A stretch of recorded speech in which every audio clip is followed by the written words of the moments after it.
Hi, I'm Jim Byers, and welcome to the Speedhorse Weekend Wrap-Up. This week we'll talk about a hot horse in New Mexico and a rough start to a graded race in Iowa. On Thursday at the fairgrounds, fastest qualifier Philip Streakin logged his first career stakes win in the restricted Grade 1 LQHBA Sale Futurity. Under jockey Martin Rubalcaba, the 2-year-old gelding broke second, but made a solid effort to the top to win by a neck. Philip Streakin completed the 350 yards in 17.487 seconds. He was bred by Rodney and Philip De Benedetto and is by He's a Fast Dash out of 6 Streakin Salute. He's owned by Jaime Torres and trained by Fructuoso Huitron. At Los Alamitos on Sunday, a field with combined earnings of more than $6 million, boasting champions and multiple Grade 1 winners, was left scrambling for second money behind Last to Fire in the Grade 1 Go Man Go Handicap. Under steady handling from Eduardo Nicasio, Last to Fire drew away by a length and 3/4, ahead of a 7-way photo for the minor awards. Last to Fire is a 4-year-old gelding by Walkthrough Fire out of Last Shall Be First, bred by the estate of Spencer Childers. He's owned by Jesus Avila and Jesus Cuevas and trained by Jose de la Torre. Last to Fire completed the 400 yards in 19.357 seconds. Topping a program full of stakes on Saturday at Prairie Meadows was the Grade 2 Bank of America Prairie Meadows Championship Challenge. The start was eventful as number 8 American Spit Curl broke inward and wiped out everyone to his inside, leaving the outside runners to finish first through fourth. Bad Fast, a 4-year-old colt by FDD Dynasty out of Hempen Chick, prevailed by a nose over Long Shot, a plain brown wrapper. Ridden by Jose Montoya, Bad Fast went the 440 yards in 21.832 seconds. He was bred by Robert and Karen Nunnally, is owned by Junior's Quarter Horses Incorporated, and trained by Rolando Almanza. By the way, American Spit Curl was disqualified from 7th and placed last. Less than 2 weeks after winning the All-American Gold Cup, 2012 champion-aged stallion Prospect to the Top held off the competition in the Grade 2 James Isaac Hobbs Stakes at Zia Park on Saturday. Under the guidance of Oscar Rincon, the 5-year-old broke second but quickly moved to the top of the field to cross the finish line by a neck in 17.23 seconds for 350 yards.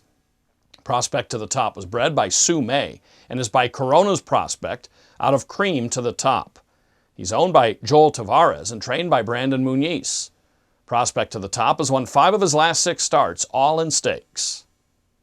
Viva Mi Corazon claimed the top spot for the fastest qualifier after winning his trial to the Grade 2 $435,000 PC QHRA Futurity at Los Alamitos on Saturday. Breaking third with Cody Jensen aboard, 2-year-old gelding quickly took command of the field, crossing the wire with a 3/4 length victory. The win of 350 yards was accomplished in 17.333 seconds. Bred by Bob and Jerry Gaston, Viva Mi Corazon is by First Down Dash and out of Miss Sintacha. He's owned by Burnett Ranches Limited and Johnny Trotter and is trained by Trey Wood. On Friday, Los Alamitos held trials to the Grade 3 $175,000 PC QHRA Derby. Claiming the fastest qualifying time to that 400-yard race was the 3-year-old gelding Farniente.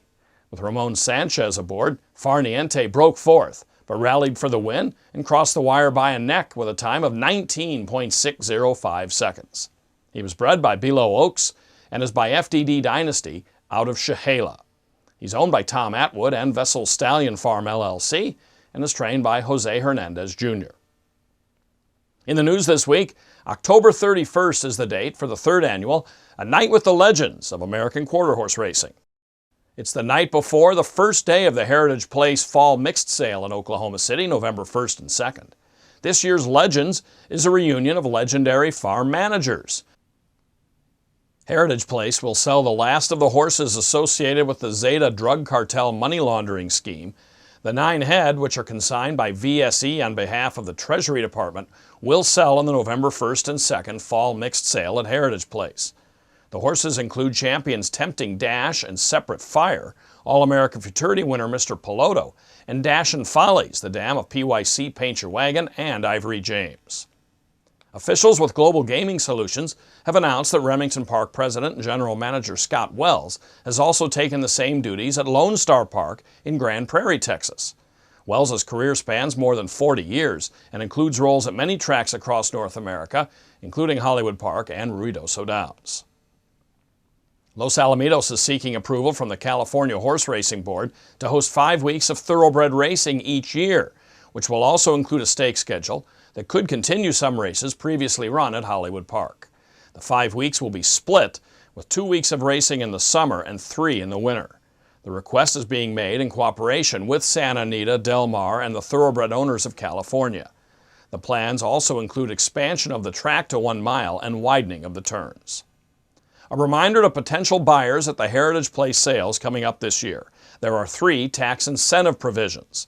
They include an expense provision, which allows the purchaser to claim all or a portion of the purchase price of a horse, including yearlings.